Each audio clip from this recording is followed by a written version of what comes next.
جی ناظرین، آج today Pakistan T V team کی جانب سے کراچی کے مختلف مقامات کا وزٹ کیا گیا، جس میں اورنگی ٹاؤن 4 نمبر واجد شہید چوک، مومن آباد مارکیٹ، 10 نمبر مارکیٹ، بجلی نگر و دیگر مقامات شامل تھے۔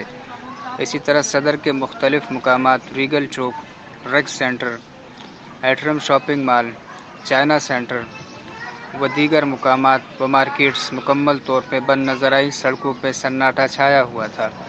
دودھ کی شاپ، کریانہ سٹورز، میڈیکل سٹورز کھلی نظر آئیں، جس پہ عوام کی تعداد نہ ہونے کے برابر تھی۔ دوسری جانب کراچی کونسلر اتحاد کے چیئرمین آصف رحمان نے ٹوڈے پاکستان ٹی وی سے گفتگو کرتے ہوئے کہا کہ عوام ہم اس وقت موجود ہیں، کراچی کونسلر اتحاد کے چیئرمین ہیں ہمارے ساتھ آصف رحمان بھائی۔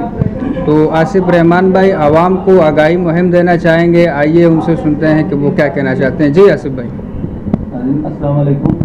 سلام کے بعد میں آل کراچی کونسلر اتحاد چیئرمین آصف رحمان اور UC 22 وارڈ 1 کا کونسلر بھی ہوں آصف رحمان۔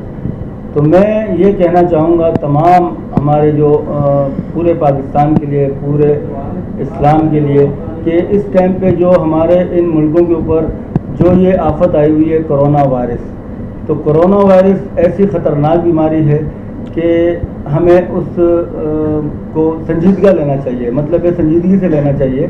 ایسا نہیں ہے کہ ہم جو نا لاپرواہی کریں، لیکن ہمارے حکمران جو کہہ رہے ہیں، وزیر اعظم ہو گئے، وزیر اعلیٰ ہو گئے، پھر ہمارے علماء